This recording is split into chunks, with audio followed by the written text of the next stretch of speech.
ایک دن اچانک رسول اللہ صلی اللہ علیہ وآلہ وسلم نے اپنے صحابہ کرام سے فرمایا، تمہارا ایک سالے بھائی اسہمہ انتقال کر چکا ہے، اٹھو اور اس کی نماز جنازہ ادا کرو۔ یہ سن کر صحابہ کرام ایک دم حیران ہو گئے، کیونکہ وہاں پر کوئی بھی میت موجود نہیں تھی۔ اسہمہ ایک غیر مسلم بادشاہ تھا۔ ایک غیر مسلم کی نماز جنازہ اسلام میں جائز نہیں ہے، لیکن رسول اللہ صلی اللہ علیہ وآلہ وسلم نے جنازہ پڑھنے کا حکم اپنے صحابہ کرام کو کیوں دیا؟ اور یہ اسہمہ ہے کون؟ اسہمہ بن ابجر ایک غیر مسلم بادشاہ جس کا تعلق حبشہ سے تھا، جسے ہم آج ایتھوپیا کے نام سے جانتے ہیں۔ اسہمہ صرف 12 سال کا تھا جب اس کو تخت نشین کر دیا گیا، لیکن اس کے بادشاہ بننے سے پہلے اس کے باپ کو قتل کر دیا گیا۔ اصل میں اسہمہ کا ایک چچا بھی تھا، یعنی کہ اسہمہ کے باپ کا ایک بھائی تھا جس کے 12 بیٹے تھے، اور درباری اور پادری یہ سوچتے تھے کہ اگر یہ بادشاہت ابجر کے پاس رہی تو ہماری ریاست کمزور پڑ جائے گی۔ اس کے برعکس اگر یہ ریاست ابجر کے بھائی کے پاس رہتی ہے جس کے 12 بیٹے ہیں تو یہ ریاست ایک طاقتور اور زیادہ دیر تک قائم رہے گی۔ بس اسی چیز کے لالچ نے ان کو اسہمہ کے باپ ابجر کا قتل کرنے پر مجبور کر دیا، اور درباریوں اور پادریوں نے آپس میں مل کر اسہمہ کے باپ ابجر کو قتل کر دیا۔ ظلم یہیں پر نہیں رکا، انہوں نے جب دوسرے بادشاہ کو تخت نشین کیا تو ان کے دلوں میں یہ خوف بیٹھ گیا تھا کہ ابجر کا بیٹا اسہمہ کل کو بڑا ہو کر ان سے انتقام ضرور لے گا۔ تو انہوں نے بادشاہ کو یہ بات کہنا شروع کر دی کہ اس بچے کو، جس کی عمر ابھی صرف 12 سال ہے، اس کو بھی قتل کر دیا جائے۔ اس بچے کو قتل کر دو، ورنہ یہ بڑا ہو کر اپنے باپ کے خون کا بدلہ لے گا۔ لیکن اس بادشاہ نے ان درباریوں کی بات نہیں مانی اور اس بچے کو صرف اور صرف 600 درہم کے عوض ایک عرب تاجر کے ہاتھوں بیچ ڈالا۔ اس کو غلام بنا کر بیچ ڈالو۔ صرف 600 درہم کے عوض، یعنی کہ بہت ہی سستا ریٹ، کیونکہ اس وقت درہم چاندی کا ہوا کرتا تھا اور چاندی کا جو وزن ہوا کرتا تھا وہ تھا 2.975 گرام، یعنی کہ صرف 2 سے 2.5 گرام کا ایک سکہ ہوا کرتا تھا۔ اور اگر آج ہم اس کی کیلکولیشن پاکستانی روپیز میں کریں تو یہ تقریباً 4,49,300 روپے بنتے ہیں۔ یہ بہت ہی کم رقم تھی جس کے عوض انہوں نے ایک بچے کو بیچ ڈالا۔ لیکن وہ بچہ جو کل تک ریشم کے بستروں پر لیٹتا تھا، جو محل کے آنگن میں کھیلا کرتا تھا، آج تپتے ہوئے صحرا میں اکیلا اس تاجر کے ہاتھوں غلام بن کر جا رہا تھا، اور اس کی آنکھوں میں اور سینے میں وہ درد تھا جس کو بیان ہی نہیں کیا جا سکتا۔ کہتے ہیں کہ اللہ مظلوم کی پکار بہت جلدی سن لیتا ہے۔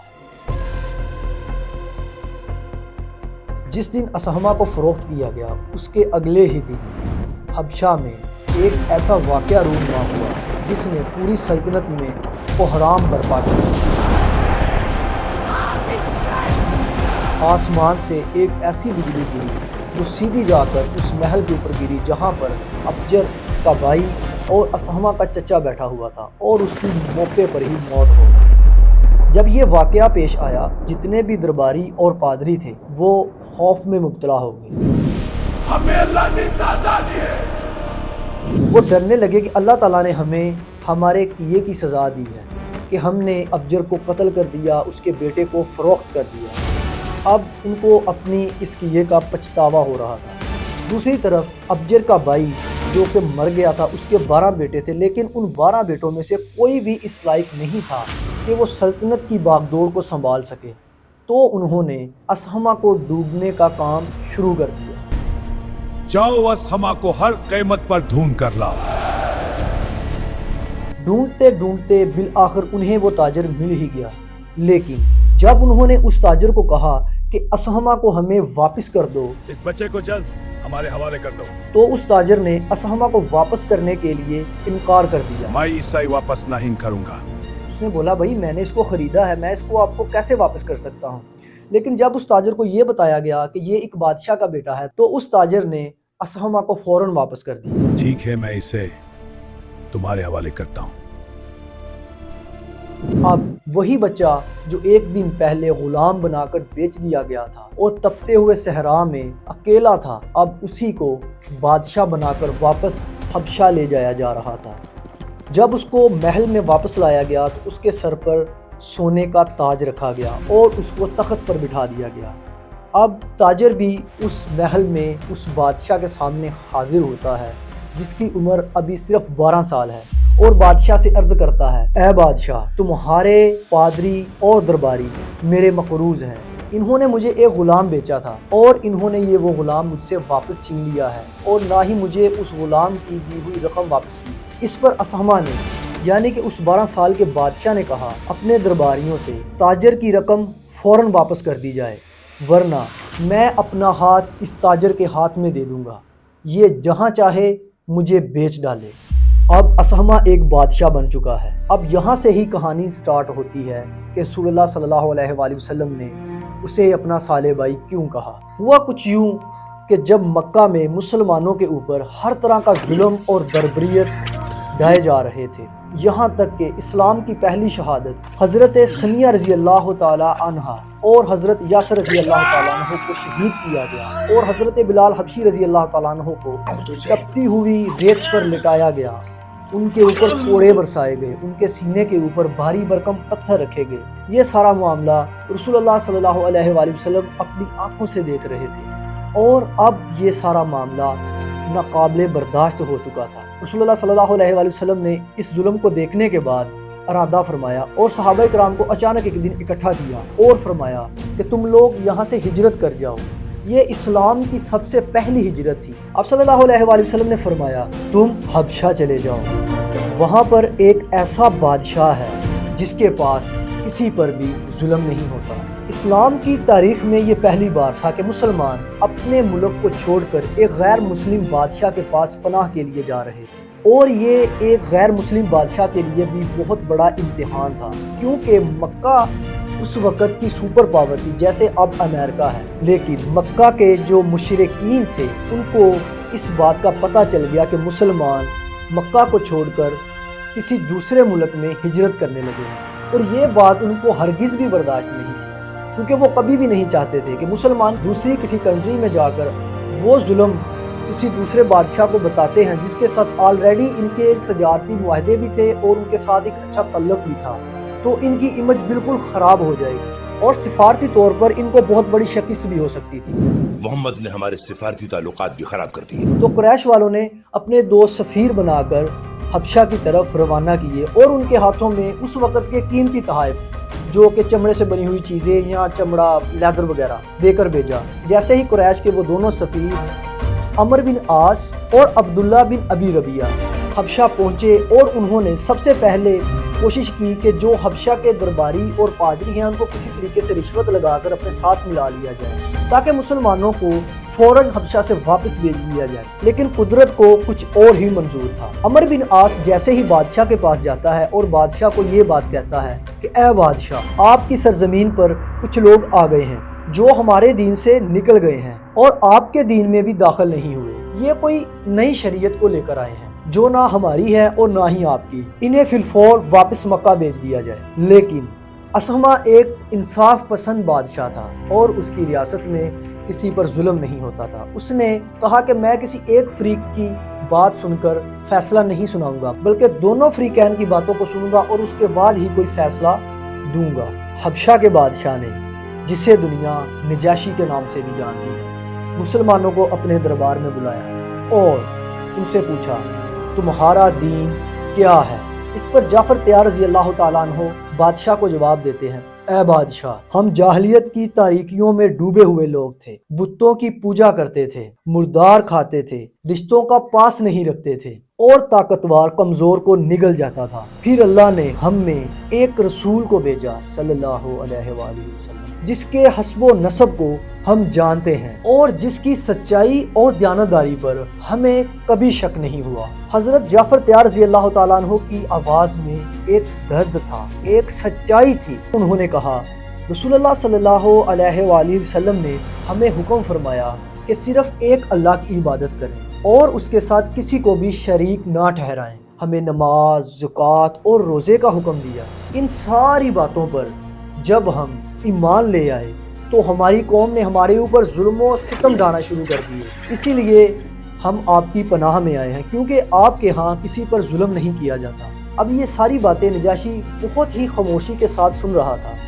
بالکل ایسا محسوس ہو رہا تھا کہ حضرت جعفر طیار رضی اللہ تعالیٰ عنہ کی ایک ایک بات اس کے دل میں اتر رہی ہو۔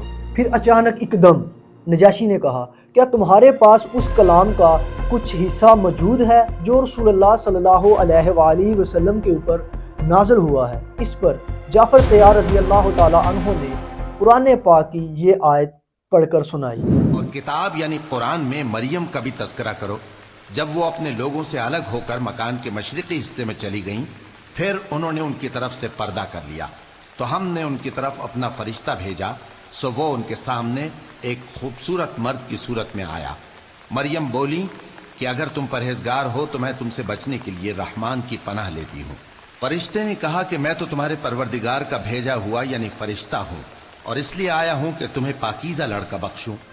اب جیسے جیسے یہ آیت پڑھی جا رہی تھی، دربار کے اوپر ایک عجیب سی سکت طاری ہو رہی تھی، یعنی کہ عجیب سی خاموشی تھی، اور بادشاہ کی داڑھی آنسوؤں سے تر ہو گئی۔ صرف بادشاہ کی ہی نہیں بلکہ دربار میں کھڑے ہوئے جو پادری تھے اور درباری تھے، ان کی داڑھیاں بھی آنسوؤں سے تر ہو گئی۔ انہیں بالکل ایسا ہی لگا کہ یہ وہی کلام ہے جو حضرت عیسیٰ علیہ السلام کے اوپر نازل ہوا تھا۔ اس پر حبشہ کے بادشاہ نجاشی نے تاریخی کلمات کہے، اللہ کی قسم، یہ کلام اور وہ کلام جو عیسیٰ علیہ السلام لائے تھے ایک ہی چراغ کا نور ہے۔ عمر بن عاص یہ سارا معاملہ اپنی آنکھوں سے دیکھ رہا تھا۔ عمر بن عاص نے یہ سب دیکھنے کے بعد اپنا آخری اور سب سے طاقتور وار کیا۔ اس نے کہا، اے بادشاہ، یہ لوگ حضرت عیسیٰ علیہ السلام کے بارے میں بڑی سخت بات کہتے ہیں جو آپ کے عقیدے کے عین خلاف ہے۔ لیکن تب تک دربار ختم ہو چکا تھا۔